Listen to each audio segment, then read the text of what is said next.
دوستان عزیزم، درود و مهر. امیدوارم حال دلتون عالی باشه. این غذا بدون گوشه ولی انقدر خوشمزه است که نمیتونه جلو خودتون رو بگیرید. امروز با چند مواد ساده این غذای خوشمزه رو درست میکنیم. مطمئنم توی لیست غذای مورد علاقتون قرار میگیره. بریم که با هم دیگه درستش کنیم.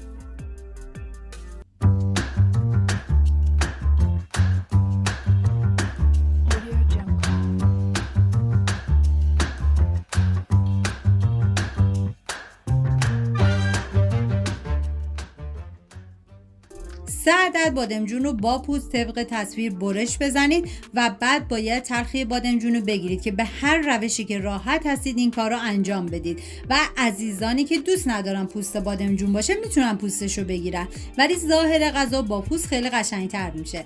و بعد از اینکه من خوردشون کردم میریزم داخل یه ظرف و مقداری آب و نمک بهش اضافه میکنم و به مدت نیم ساعت میذارم کنار تا تلخی بادمجون گرفته بشه و بعد از اون از آب خارج میکنم. و 6 عدد تخم مرغ رو داخل یه ظرف میشکنم و این غذا برای 4 نفر در نظر گرفته شده که شما بر اساس تعداد نفرات باید مواد رو کم و زیاد کنید.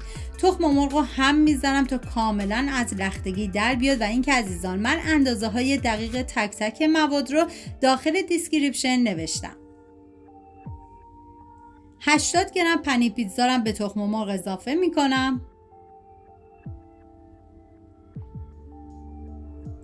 و ما نیاز به آرد سوخاری یا پودر نان داریم که من از 40 گرم پودر نان استفاده کردم. و ادویه هم شامل آویشن، فلفل قرمز، نمک و پودر تخم گشنیز هستش. ببینید پودر تخم گشنیز چون تو رسیپی اصلیش نبود پس قابل حذفه. و 4 قاشق غذاخوری رو به گوجه فرنگیرم اضافه میکنم و هم میزنم تا همه مواد با همدیگه مخلوط و یک دست بشن.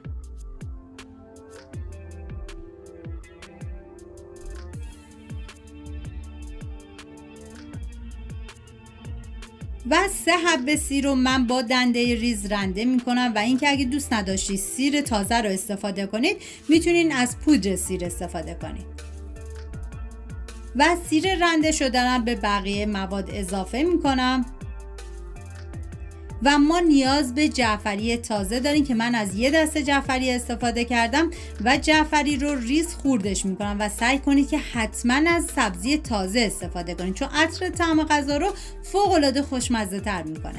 جعفری خورد شدن رو به بقیه مواد اضافه میکنم و هم میزنم تا با هم دیگه مخلوط بشن. و دیگه این مواد آماده شده، میذارم کنار. میریم سراغ بادمجون که من بعد از آب خارج کردم و کاملا گذاشتم خوش شد. داخل تابه مقداری روغن ریختم و بعد بادمجونا رو بهش اضافه میکنم و میذارم تا بادمجون کاملا سرخ بشه.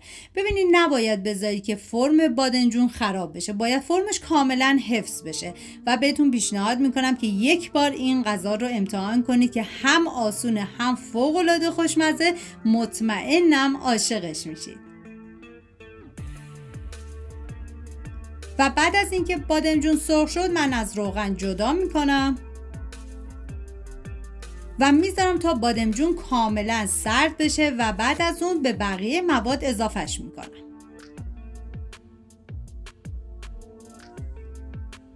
هم میزنم تا با هم دیگه مخلوط بشن.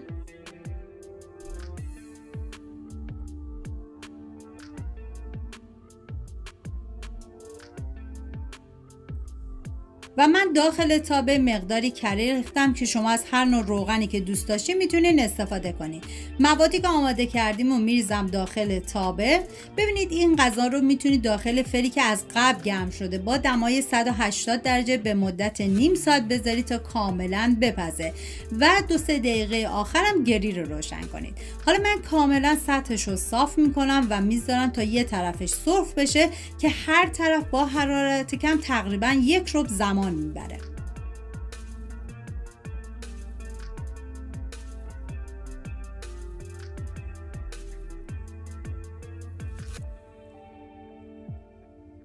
و بعد از 1 ربع که یه سمتش کاملا سرخ شد ببینید باید قاشق رو به سطحش بزنید. اگر دیدید که سفت شده یعنی دیگه آماده است. برگردونید و بذارید تا سمت دیگه‌ش هم کاملا سرخ بشه.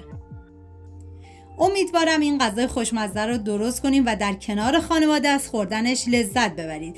دیدیم به چه راحتی این غذای بدون گوشت خوشمزه رو درست کردیم. حالا نوبت شماست که امتحانش کنید، نظراتتون رو بنویسید، حتما لایک کنید و برای دیدن دستورهای خوشمزه بعدی سابسکرایب یادتون نره.